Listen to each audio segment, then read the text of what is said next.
एक मिनट, धीरज धर बनुआ।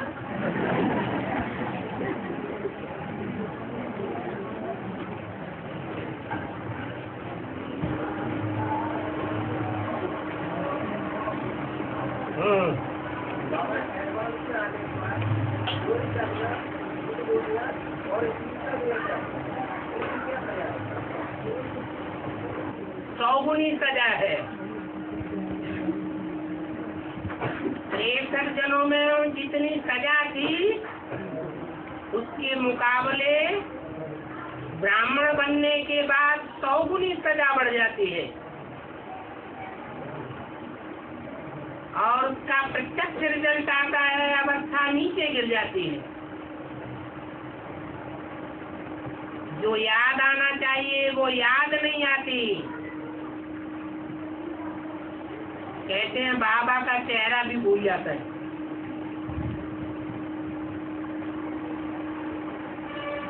नहीं तो जो चीज आंखों से देखी जाती है निश्चयात्मक बुद्धि से, वो याद जरूर आती है।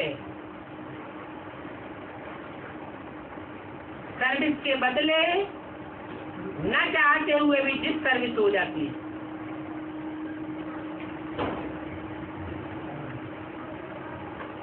चाहते हैं कि गुणों की धारणा हो, लेकिन माया अवगुणों को प्रत्यक्ष कर देती है, कराए देती है।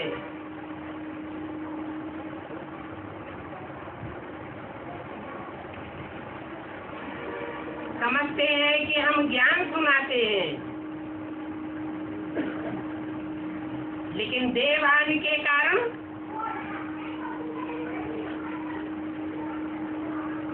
ज्ञान अर्थात सत्य को समझाने के बदले,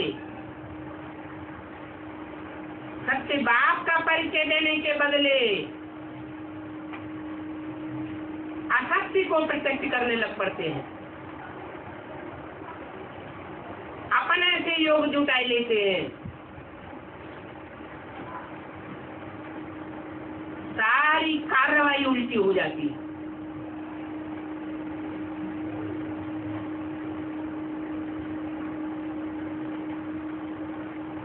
आए थे हर भजन को ओटन लगे कपाल,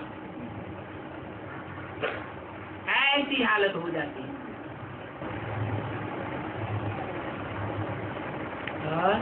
बाबा, आपने कहा दिन प्रतिदिन नई नई बातों का सुनाना कम होता जाएगा और दिन प्रतिदिन नई नई बातों का सुनाना कम होता जाएगा, और एक मुरली में कहा दिन प्रतिदिन ये नॉलेज बहुत बढ़ता जाएगा, तो क्या हुआ? दिन प्रतिदिन नई नई बातों का सुनाना कम तब होता जाएगा जब भगवान बाप संसार में प्रत्यक्ष हो जाएगा और जो ब्राह्मण आत्मा है वो विस्तार में जाने की बजाय काहे में टिकना शुरू करेंगी, सार बिंदु रूप में टिकना शुरू कर देंगी। उस समय के लिए बोला है। बाकी वर्तमान समय आज से ही अब तक ज्ञान का विस्तार होता आया है। जैसे कि कोई वृक्ष बीजारोपण होने के बाद जब तक उसमें दोबारा फल प्रत्यक्ष हो, बीज प्रत्यक्ष हो और वो बीज सारे वृक्ष से अपने को डिटैच करता हुआ प्रत्यक्ष हो जाए, तब तक ज्ञान का विस्तार होता रहता है। और वो विस्तार चोटी के ब्राह्मणों के लिए महसूस होता है, दुनिया वालों को महसूस नहीं होता है। और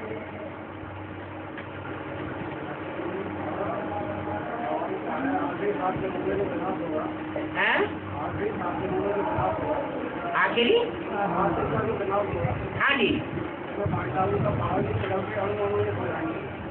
माउंट आबू का हाँ हाँ जी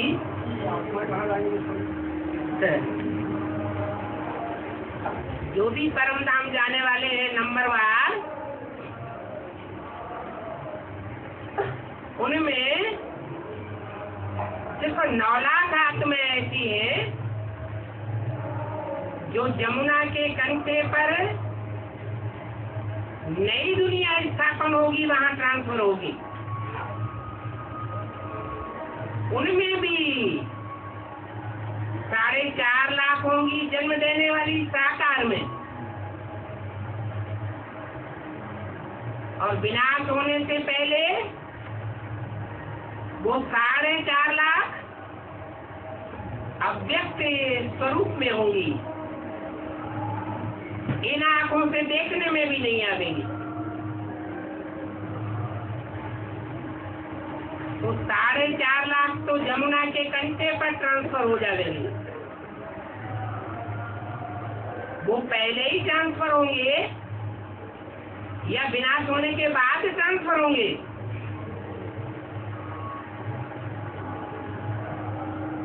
पहले स्थापना होगी, स्थापना वाले पहले स्थिर होंगे नई दुनिया की स्थापना करने के लिए, या जिनका विनाश होना है, परम धाम में पड़े रहना है,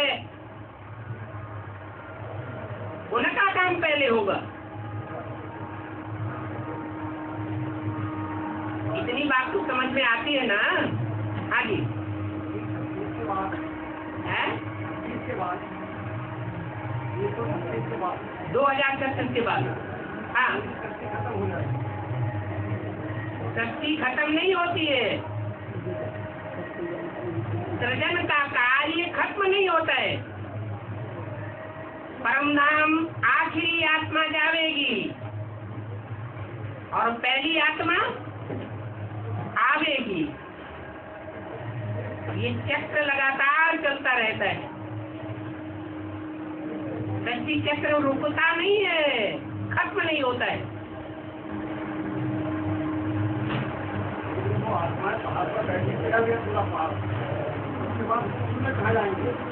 अरे स्थूल में उस समय उन आत्माओं की बात है जो आत्माएं सजा खा करके परमधाम में बैठेंगी, अंत तक वो आत्माएं वहां बुद्धि योग से ही रहेंगी। स्थूल शरीर से तो उन आत्माओं को वहां पहुंचना भी नहीं है, और जिन आत्माओं को स्थापना का कार्य करना है वो तो 7 दिन का आखिरी विनाश होने से पहले ही पहुंच जाएंगी, जहां वर्ष में उनको आच्छादित होकर रहना है। सारी दुनिया में बर्फ बर्फा हो जाएगी।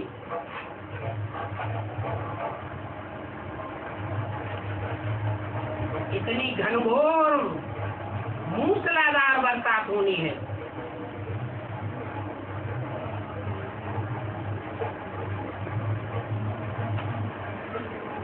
और मधुबन को मधुसूदन का है, लेकिन जो आत्मा मधुबन को मधुसूदन नहीं कहे हैं। नहीं, कोई भी आत्मा निमित्त बनेगी मधुबन को पाने के लिए है?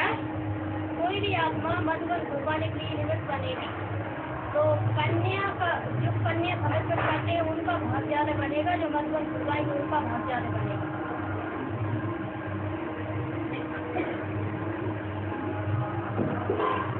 मधुबन उसे कहा जाता है जहाँ मधुसूदन भी मौजूद हो, प्रैक्टिकल में, और बेहद की वैरागी वृत्ति भी मौजूद हो संगठन रूप में, और बेहद की मिठास वृत्ति भी बच्चों में मौजूद हो, उसको मधुबन कहा जाता है।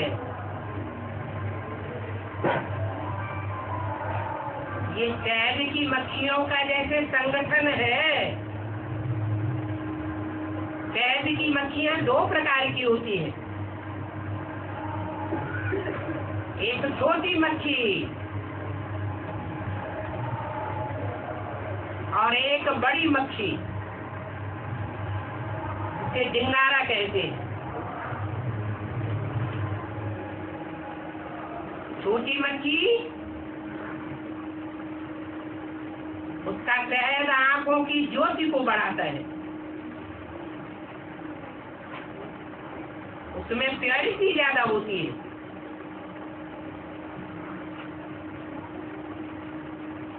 दोनों ही प्रकार की मक्खियों में संगठन जरूर होता है। संगठन अर्थात प्योरिटी।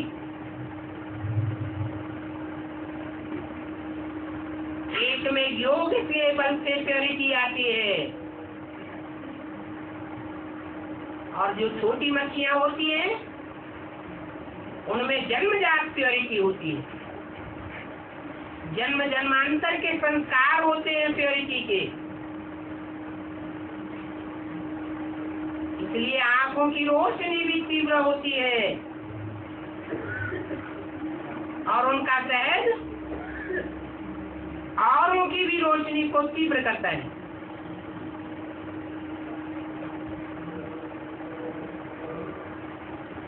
तो मधुबन इस स्थूल मकान को नहीं कहा जाता। हाँ, मकान और मकान देने वाला निमित्त बन सकता है। उस निमित्त स्थान में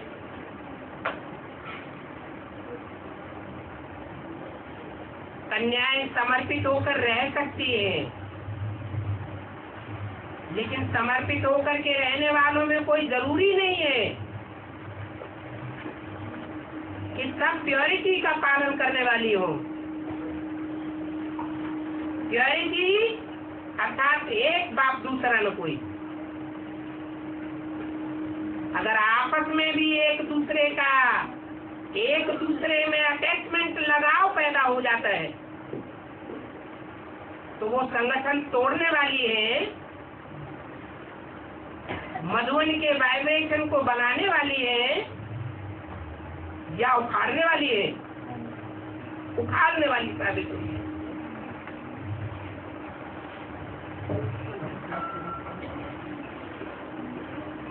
मकान देने वाला कोई जरूरी नहीं है कि समर्पित जीवन व्यतीत करने वाला ही हो।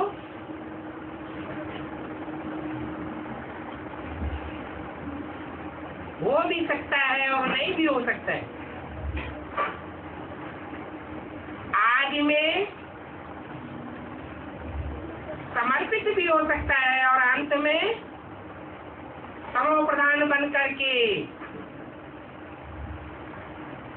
मधुबन को और स्थान को बिगाड़ने के निमित्त भी बन सकता है। इसलिए ये नहीं कह सकते कि मकान देने वाला मधुबन बनाता है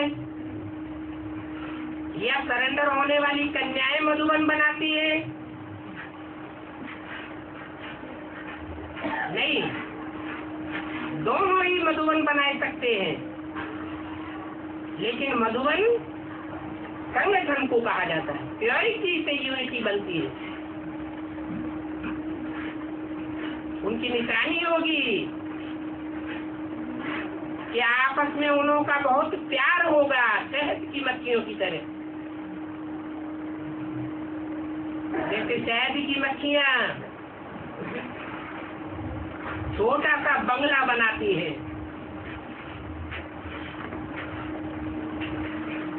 उनका दिल बड़ा होता है,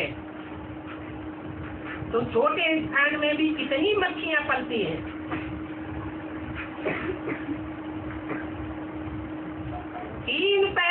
ही उनके लिए काफी है। कोई प्रकार का झगड़ने की बात नहीं है।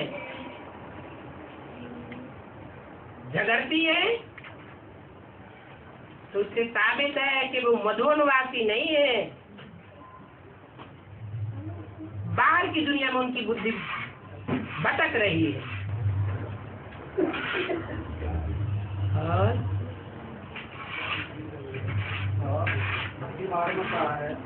भगवान ही सब देता है, भगवान ही सब देता है। हाँ जी, ब्राह्मणों की दुनिया में शोषण कैसे होता है?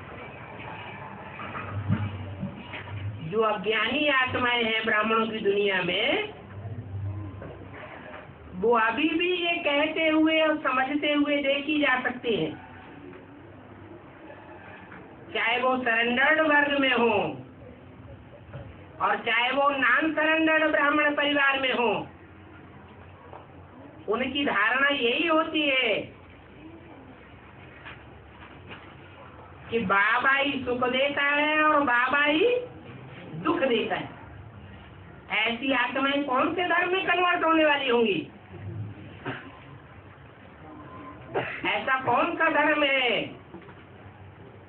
जिसमें ज्ञान के नाम पर अज्ञान ही अज्ञान भरा हुआ है? अल्लाह मियां ने सूरज बनाया, अल्लाह मियां ने चांद बनाया, अल्लाह मियां ने फर्श बनाया, अर्थ बनाया, सारी अंधश्रद्धा की बातें सुनाते हैं। कर्म की चोरी का नाम निशान नहीं। तो जिनकी बुद्धि में ज्ञान नहीं होता है, ब्राह्मणों की दुनिया में भी ऐसे कन्वर्ट होने वाले 90% आत्माएं भरी हुई हैं, जो ज्ञान सूर्य की रोशनी में पलने वाली नहीं है। चंद्रमा इस्लामी, बौद्धिक, क्रिश्चियन आदि के अंधकार में पलने वाली है। उनकी ये धारणा बनती है कि भगवान ही सुख देता है, भगवान ही दुख देता है। ये बात बुद्धि में नहीं बैठेगी कि ड्रामा हमने बनाया है। 63 जन्मों की बनी बनाई बन रही, अब कछु बननी ना है। अगर ये बात बुद्धि में रहे तो कभी भी एक दूसरे के ऊपर उंगली नहीं उठाएंगे। दूसरे की हुई गलती को, अपने नजदीकी आत्मा की गलती को अपनी गलती समझेंगे। नहीं तो बुद्धि में बैठना चाहिए कि जब हम लक्ष्मी नारायण समान बन जाएंगे तो हमारे संसर्ग संपर्क में कोई भी असुर आत्मा नहीं आ सकती।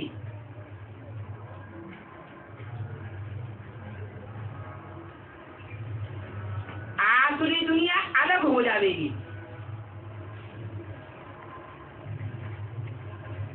और देवता तो ब्राह्मण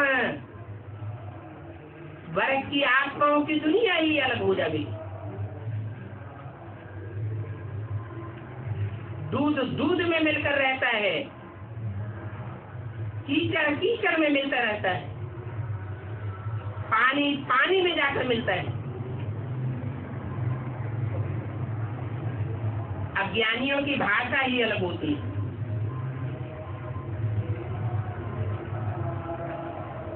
और ज्ञानियों की भाषा अलग होती है। और बाबा, गांधी जी का चित्र फोटो पे क्यों दिखाते हैं? गांधी जी का चित्र फोटो पे क्यों दिखाते हैं? वोटों पे, पेड़ों पे।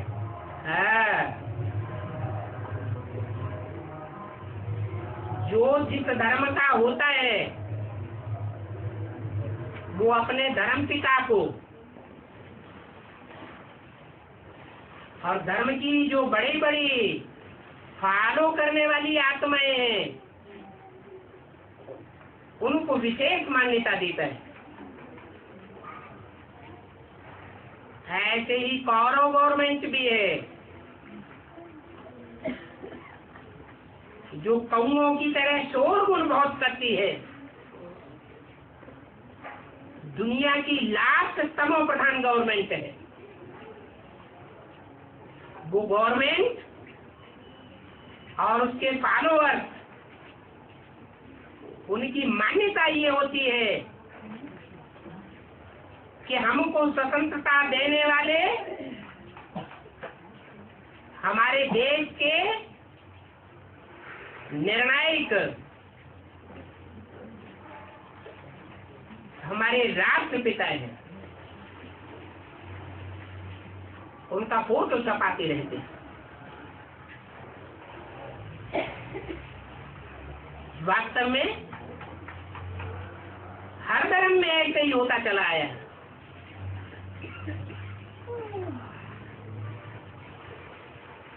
इसका फाउंडेशन यहाँ पड़ता है ब्राह्मणों की संगमित दुनिया में।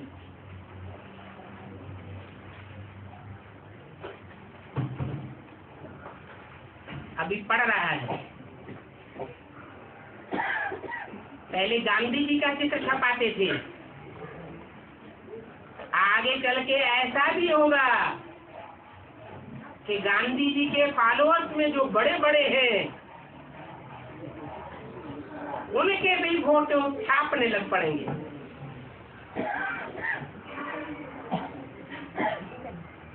ऐसे ही होता है गिरती हुई दुनिया में।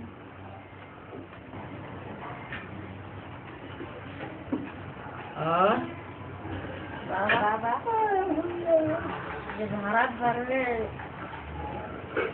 कथा जो दिखाई है भगवान की, जोर से बोलो। हाँ, सत्यनारायण की कथा दिखाई है। हाँ जी। और शादी जब होती है तो माता पूजन को दिखाते हैं, इसका क्या अर्थ है?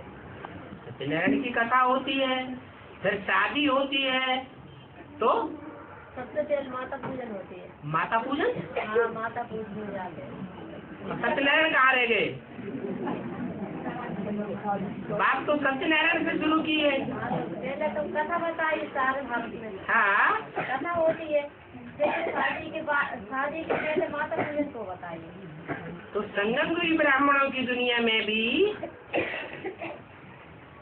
जब लक्ष्मी नारायण की शादी होती है या शंकर पार्वती की शादी होती है, संपन्न स्टेज आती है, उससे पहले जय माता दी होती है या नहीं होती है? होती है। इसलिए भक्ति मार्ग की दुनिया में भी जय माता दी होती है। और बाबा साईं बाबा के और समीरपत बाबा, कौन सा बाबा हो? साईं बाबा की क्या? साईं बाबा और समीरपत बाबा।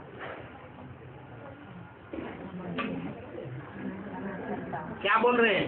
साईं बाबा और वो समर्पत बाबा, कौन सा बाबा है?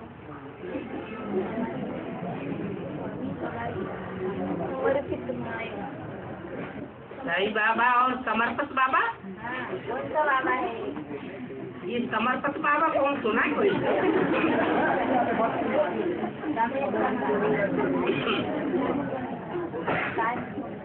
अरे किसी ने तुम्हारी बात समझी हो तो हमको बताए। साईं बाबा।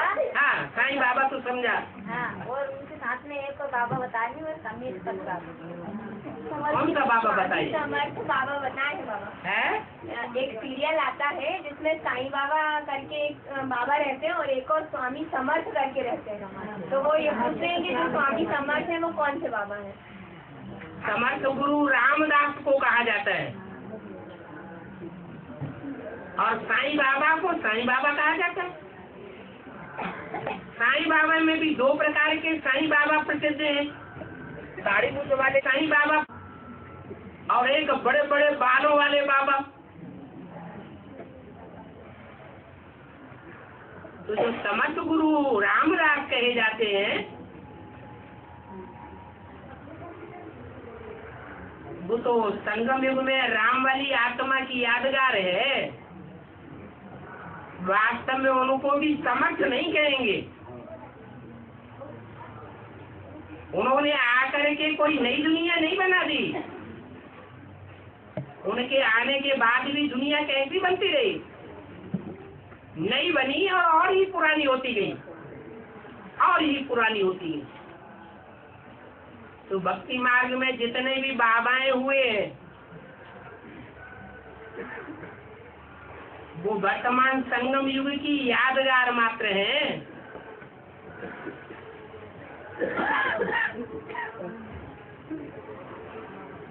असली स्वामी बाबा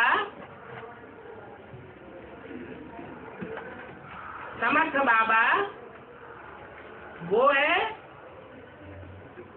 जो समर्थी का काम कर दिखावे। वो काम है नरक को स्वर्ग बनाने का।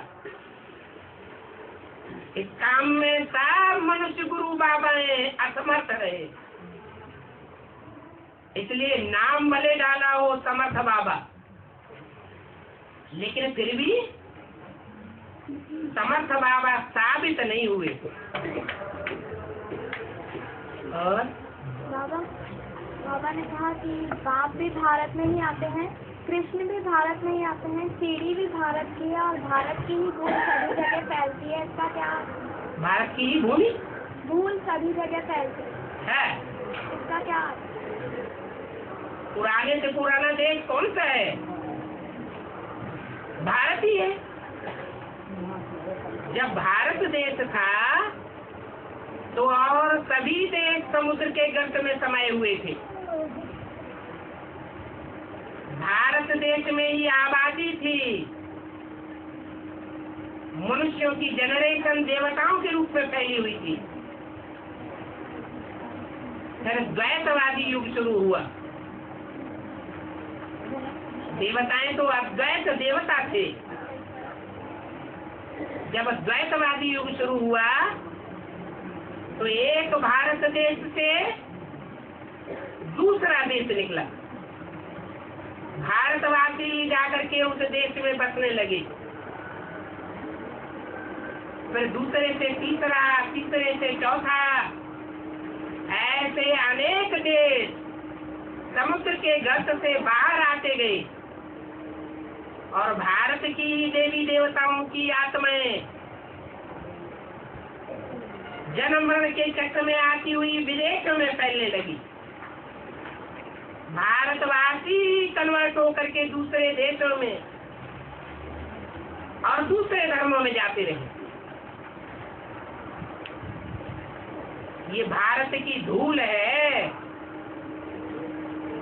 धूल कहेंगे देह अभिमानी की मिट्टी जो द्वापर से शुरू होती है। देह अभिमानी की भारत की मिट्टी सारे विदेशों में फैल गई और दुनिया की आबादी बढ़ गई। अभी फिर उल्टा होने वाला है। जो देश पहले नहीं थे वो अब भी नहीं रहेंगे। समुद्र के गर्त में समा जाएंगे। जो देश पहले भी था और अभी भी है वो आगे भी रहेगा। ये अविनाशी देश भारत है। इसका कभी भी नाश नहीं होता, क्योंकि यहाँ पवित्रता को बहुत मान दिया जाता है। दूसरे देशों में पवित्रता का खंडन किया जाता है। पवित्रता को मान मर्तबा नहीं दिया जाता। डाइवोर्स की प्रथा को बढ़ावा दिया जाता है।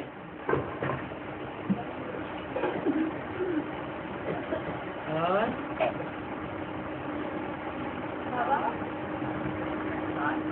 बाबा बाप का नाम बताते हैं, राम माँ बाप का नाम बताते हैं, लेकिन राधा कृष्ण के माँ बाप का नाम कृष्ण के माँ बाप का नाम नहीं बताते।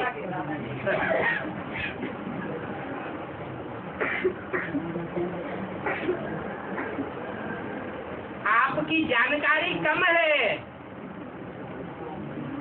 भक्ति मार्ग में कहते हैं ब्रखभानु किशोरी। क्या कहते हैं?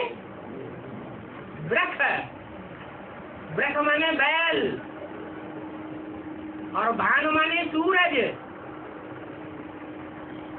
ये दोनों शब्द मिलाने से बनता है ब्रखभानु। और किशोरी माने कन्या। पहले किसकी कन्या है? ब्रख, बैल की कन्या। ब्राह्मणों की दुनिया में बैल कौन है? ब्रह्मा बाबा। वो अभी भी ब्रह्मा की चलाई हुई परंपराओं में पल रही है।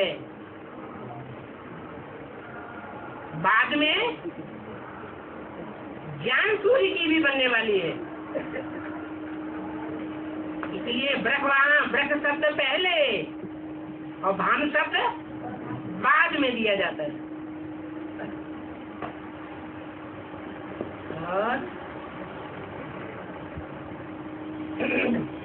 बाबा शंकर पार्वती गगन बिहार को गए तो वहाँ पे मतलब वो शंकर जी तो याद में बैठ गए तो उनने पूछा आपसे बड़ा कौन है भगवान जो आपको किसने पूछा?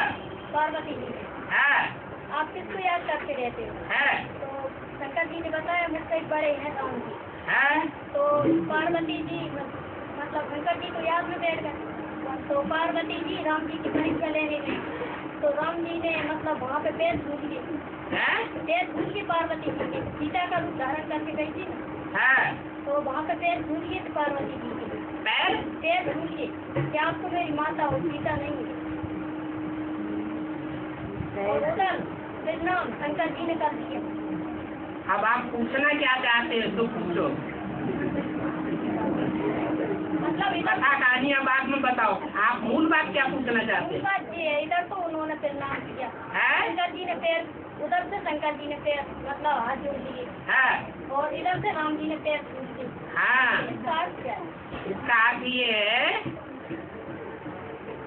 कि रम्यते योगिनो यस्मिन इति राम कहा जाता है। योगी लोग जिसमें बुद्धि से मन से रमण करते हैं वो राम कहा जाता है।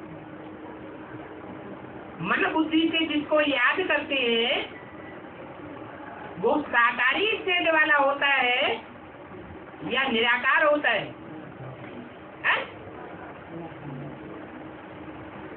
याद निराकार को किया जाता है और पूजा साकार की जाती है।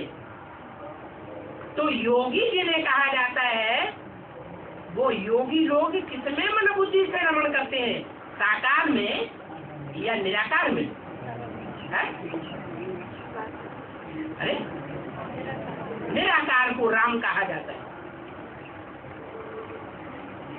साकार को कृष्ण कहा जाता है।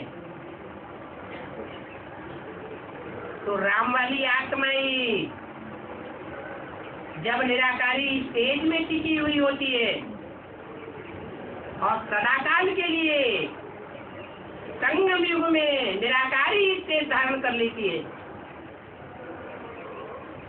तब वो शिव शंकर एक कहा जाता है। वो शंकर किसको याद करता है? कोई साकार को याद करता है या अपने ही निराकार रूप को याद करता है? किसको याद करता है? निराकार को याद करता है। और जो साकार राम कहा जाता है त्रेता युग में फेलियर अर्थात देह अभिमान वाला या देही अभिमानी वाला है। फेलियर राम जिसे कहा जाता है वो देह अभिमानी होता है या आत्माभिमानी होता है? देह अभिमानी होता है। वो किसको याद करता है? हैं? अरे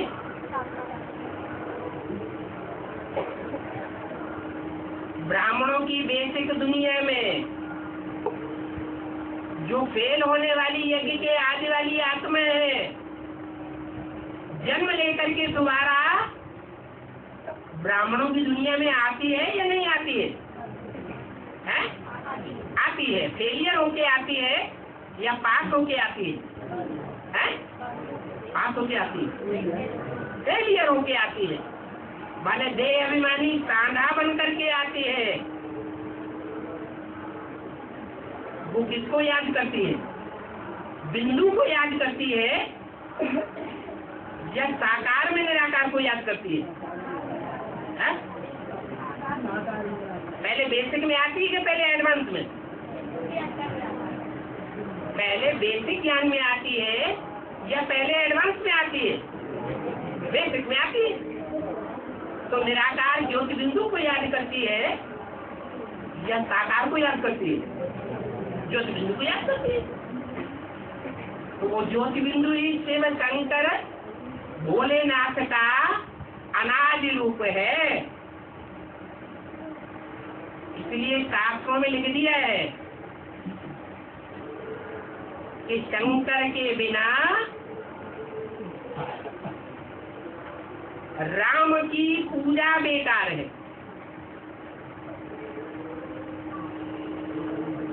राम भगवान को कहा जाता है और राम भगवान के बगैर शिव की पूजा बेकार है।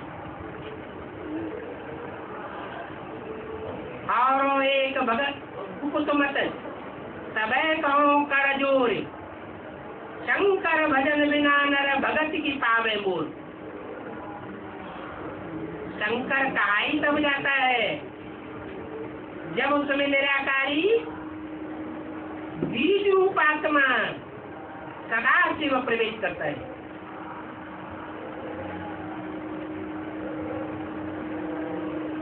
दोनों एक दूसरे के पूरक हैं।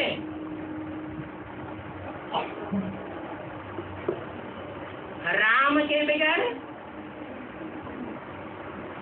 शिव का कार्य नहीं चल सकता और शिव के बगैर हीरो पाठधारी का काम नहीं चल सकता।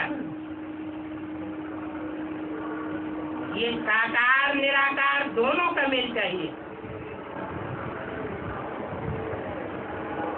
और बाबा, झाड़ के चित्र में ब्रह्मा सरस्वती के अलावा और जो 8 आत्माएं बैठी हैं, झाड़ के चित्र में ब्रह्मा सरस्वती के पीछे 8 आत्माएं दिखाई हैं। उसमें 6 स्त्री टोले में है और 2 पुरुष टोले में है। इसका क्या कारण है? वो तो उस समय जो थे मौजूद मुखिया, उनके चित्र दिखाई दिए। वास्तव में स्त्री पुरुष की बात नहीं है, बात है आत्मिक स्टेज वालों की और देह की स्टेज वालों की, जिनकी अंत तक देह की स्टेज रहेगी। वो नारायण बनने वाली आत्माएं हैं जो सतयुग में नारायण बनेंगी। जड़ साकार होती है, जड़ निराकार नहीं होती। धरणी साकार होती है, धरणी निराकार नहीं होती। और उसमें जो बीज बोया जाता है वो निराकार होता है। बीज को बाप कहा जाता है। इसलिए यज्ञ के आदि आदि में जो आत्माएं आई थी वो निराकारी बीज रूप आत्माएं हैं। और उन बीजों में से जो जड़ें निकली, आधार मूर्त निकले, वो सतयुग में जाकर के नारायण बनते हैं, उत्तरोत्तर कम कलाओं वाले बनते हैं।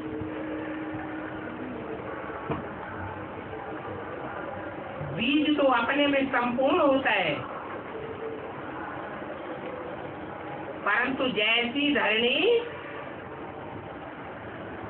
वैसा ही कमजोर या पावरफुल फल निकलता है।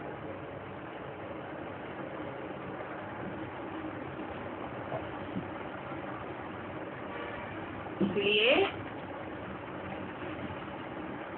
बीज रूप आत्माएं सदा से वह बाप समान की तेज में टिकने वाली है। थोड़ी ही मेहनत से वो निराकारी तेज में टिक जाती है।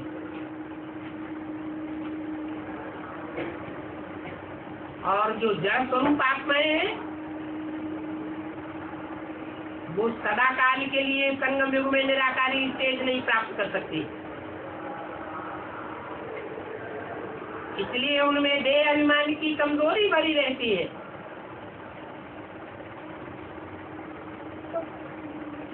और सतयुग में कम कला वाले नारायण बन जाते हैं। द्वापर युग में कमजोर धर्मों में कन्वर्ट हो जाते हैं। जो बीज रूप आत्माएं हैं मुठभर, वो कन्वर्ट नहीं होती। हाँ, कोई में हल्का छिलका होता है और कोई में देह अभिमान का मोटा छिलका होता है। जिनमें मोटा छिलका होता है उनको धर्मराज के डंडों की पिटाई ज्यादा सहन करनी पड़ती है। संगम युग में ही उनका छिलका उतर जाता है। और जिनका महीन छिलका होता है वो ज्ञान में आने मात्र से ही वो छिलका उतर जाता है। जैसे कोई बीज होते हैं, पानी में भिगोए जाते हैं, भिगोने से ही उनका छिलका अलग हो जाता है।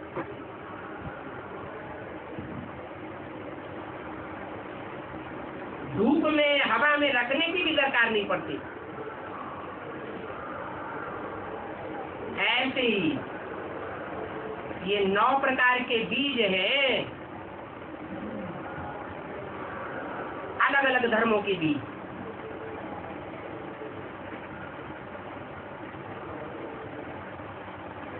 कोई आत्माभिमानी रहते हैं अंतिम जन्म तक,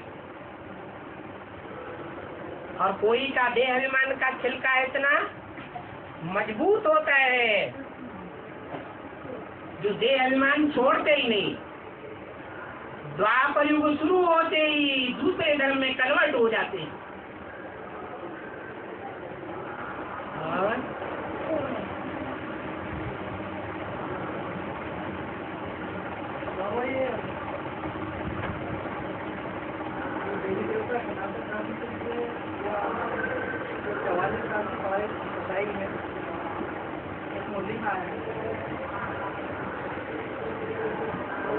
कौन से 44 साल? 44 साल के क्षेत्र बताइए, इसमें आत्मा बताइए।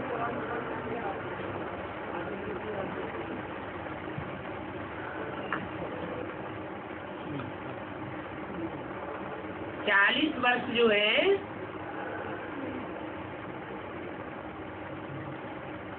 वो विशेष उन आत्माओं के लिए है जो कम से कम समय में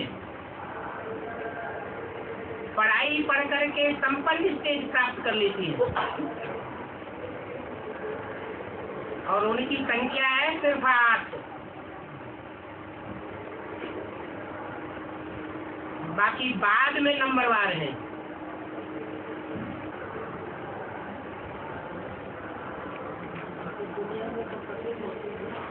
पतित दुनिया में सब पतित। हाँ जी, विजय माला के आह्वान कर दिया है तो उसे पावन विजय माला नाम दिया है, लेकिन वो विजय माला तब है और तब तब ही बनती है जब उसमें ज्ञान का सूत्र भी मौजूद हो। अभी तो वो न विजयमाला है और न रुद्रमाला है। सिर्फ समझाने के लिए बताया है, उनमें स्नेह का धागा विशेष है, ज्ञान नहीं है, क्योंकि ब्रह्मा के फॉलोअर्स हैं, स्नेही आत्माएं हैं। ज्ञान सागर बाप के बच्चे नहीं है डायरेक्ट। हाँ, वो धागा भी जब ज्ञान के सूत्र में मिलकर के एक हो जाएगा और सूत्र में जो जो मण के पिरोए जाएंगे, चाहे वो रुद्रमाला के हो, चाहे वो विजयमाला के हो,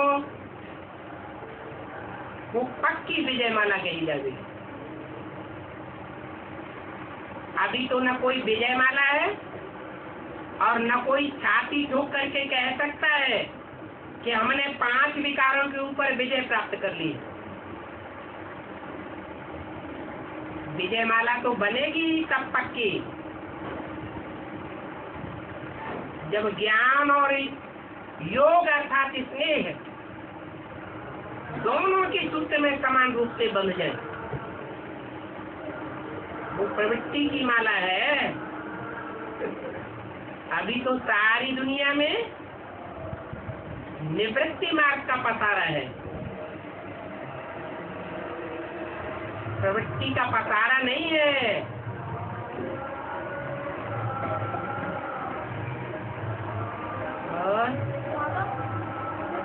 का चित्र है, उसमें विष्णु के हाथ में जो कमल दिखाया गया है उसका मुंह ऊपर है, और जो लक्ष्मी नारायण का चित्र है उसमें जो कमल है उसका मुंह नीचे है। त्रिमूर्ति के चित्र में विष्णु के हाथ में जो कमल दिखाया गया है उसका मुंह ऊपर है। कहाँ ऊपर है? नीचे है, और लक्ष्मी नारायण के चित्र में ऊपर है। लक्ष्मी नारायण के चित्र में क्या है? ऊपर कमल का मुंह। जो त्रिमूर्ति का चित्र है वो त्रिमूर्ति प्योर संगम युग की यादगार है। इस संगम में कलयुग भी जुड़ा हुआ है और सतयुग भी जुड़ा हुआ है। कलयुग और सतयुग, तमो प्रधान और सतो प्रधान दोनों का मेल है। इसलिए कमल की नीची स्टेज दिखाई गई है। और लक्ष्मी नारायण ये टाइटल सतो प्रधान दुनिया का है या उसमें तमो प्रधानता भी मिक्स है? सतो प्रधान है। प्रकाश की दुनिया में दिखाया गया है, इसलिए वो ऊपर है।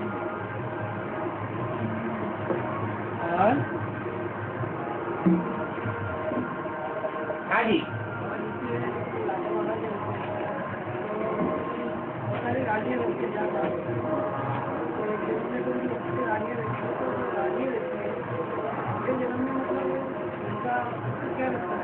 है एक राजा रहता है, राजा की 5 रानियां, वो 5 रानियां अगले जन्म में जैसे कि पति रहता है अगले जन्म में उसकी पत्नी करेगी, तो अगले जन्म में 5 रानियां रहती है। अरे उनमें सब पतिव्रता होती है क्या? जो पतिव्रता नारियां होती है उनके लिए बताया है कि उनके अंदर ये रग रहती है कि जन्म जन्मांतर हमको यही मिले पति के रूप में। कोई दूसरे व्यक्तित्व मात्र से उनका संसर्ग संपर्क संबंध नहीं जुड़ता, इसलिए वो अगले जन्म में उससे जाकर के मिलती है। बाकी सब तो ऐसी नहीं होती। सती होगी तो जरूर मिलेगी। अब वो राजा रानी बनकर के मिले या साधारण व्यक्तित्व बनकर के मिले, इसकी कोई गारंटी नहीं है। और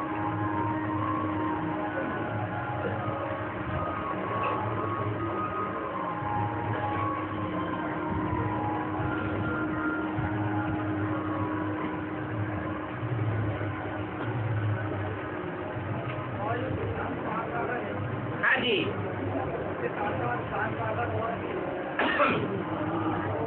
उसके साथ साथ नहीं है, उसके साथ 6 सागर और है। हाँ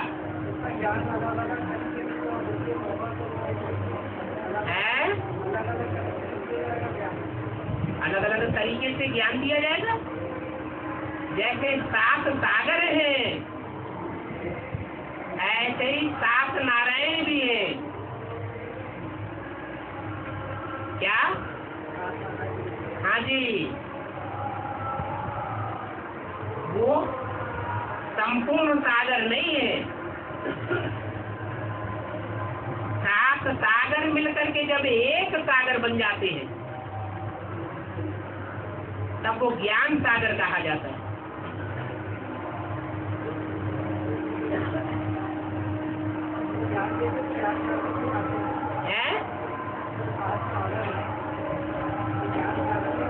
वो अपनी अपनी सीमा में बने हुए हैं।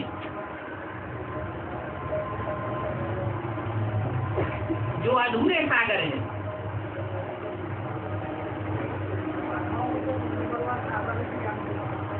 बिल्कुल बिल्कुल आ रही है। हाँ जी, और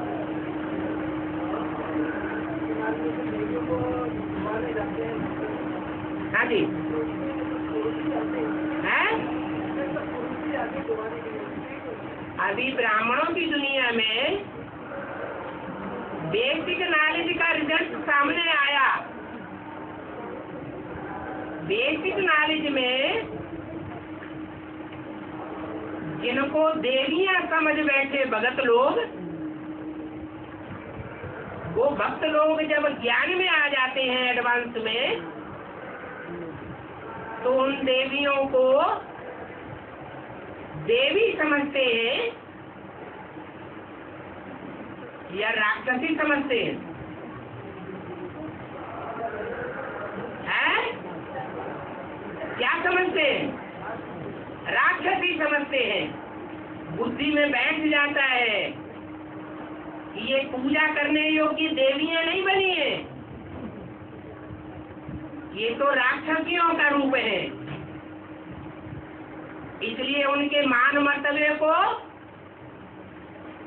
जो ज्ञान सागर प्रत्यक्ष होता है उसके ज्ञान जल में डुबोए देते हैं। और डुबोने वाले ज्यादातर पुरुष होते हैं या कन्याएं माताएं होती हैं? पुरुष ही होते हैं। और ऐसे ही एडवांस में भी होगा। है?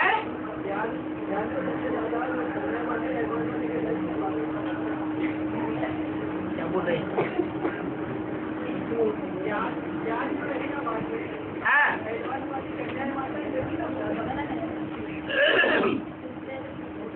अंत में 8 में ही ज्ञान रहेगा। प्रैक्टिकल जीवन में यह सभी कन्याओं माताओं पुरुषों में ज्ञान रहेगा। है? 8 में ही रहेगा। बाकी हाँ, एडवांस में भी कन्याओं माताओं की संख्या ज्यादा होती है और पुरुषों की संख्या कम होती है। बल पुरुषों की संख्या कम हो, परंतु फिर भी वर्चस्व ज्यादा पुरुषों का रहता है या ज्यादा संख्या वाली कन्याओं माताओं का रहता है? पुरुषों का हुआ रहता है। और ये परंपरा अभी भी एडवांस में देखी जाती है। कोई पुरुष अपनी पत्नी को आत्मा आत्मा भाई भाई का दर्जा नहीं दे रहा है प्रैक्टिकल जीवन में। अगर देने वाला होगा तो पूरा ही स्वतंत्र छोड़ेगा। और जब कन्या माता अपने परिवार में अपने को स्वतंत्र समझेगी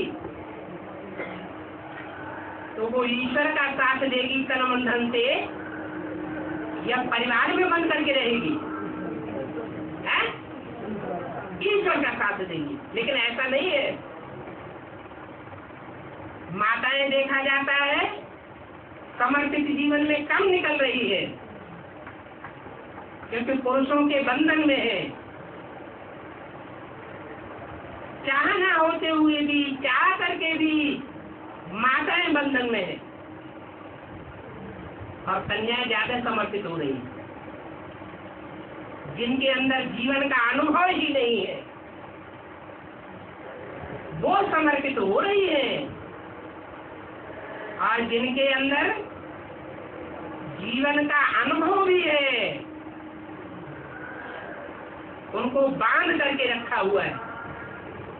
और वो बांधने वाले सब रावण संप्रदाय है।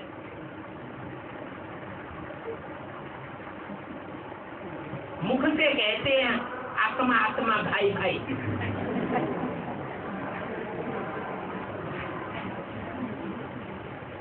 और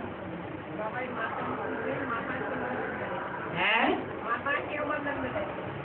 तो माताओं ने दाढ़ी मूछ वाला बन करके पिछले जन्मों में बंधन में बांधा होगा।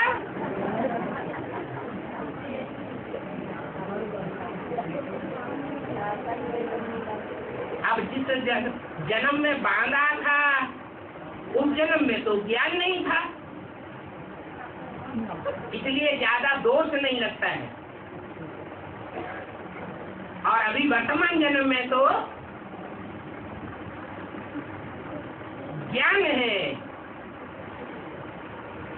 और ज्ञान होने के कारण बांधा बूंदी नहीं करनी चाहिए। बांधा बूंदी करते हैं, इसका मतलब रावण संप्रदाय है।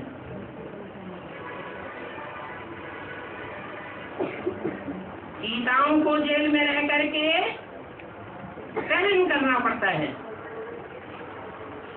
इसलिए बोला है तुम सब सीताएं हो।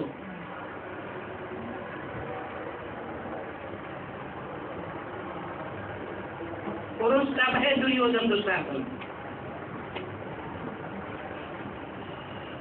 मारे गए बिहारी लाल।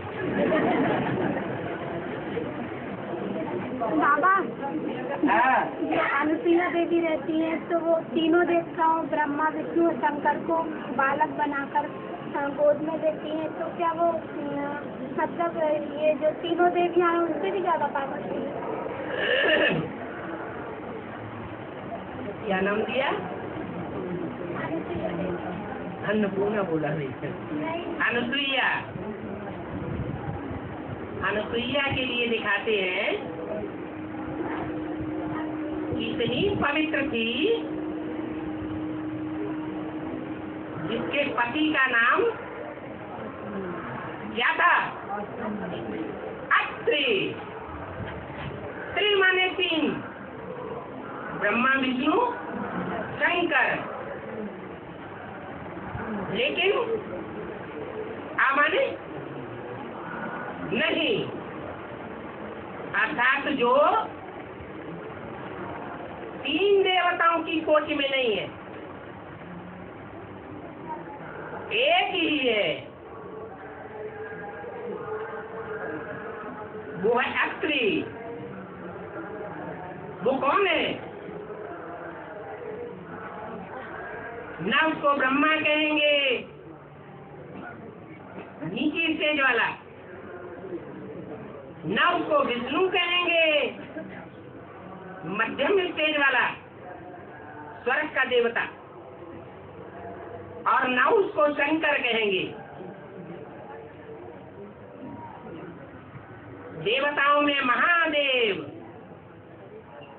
बड़े से बड़े देवता भी नहीं कहेंगे, उसको सिर्फ कहेंगे गॉड फादर, भगवान।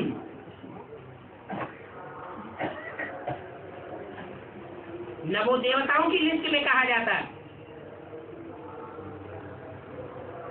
न महादेव की लिस्ट में कहा जाता, और न मनुष्यों की लिस्ट में कहा जाता।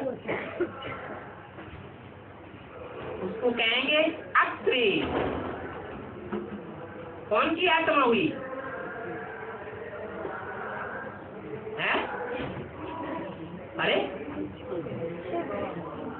शिव बाबा वो संपन्न स्टेज है जहां वो सिर्फ हेवनली गॉड फादर है, जिसके लिए गायन है भगवान आते हैं तो भगवान भगवती बनाते हैं। भगवान भगवती को देवी देवता नहीं कहेंगे,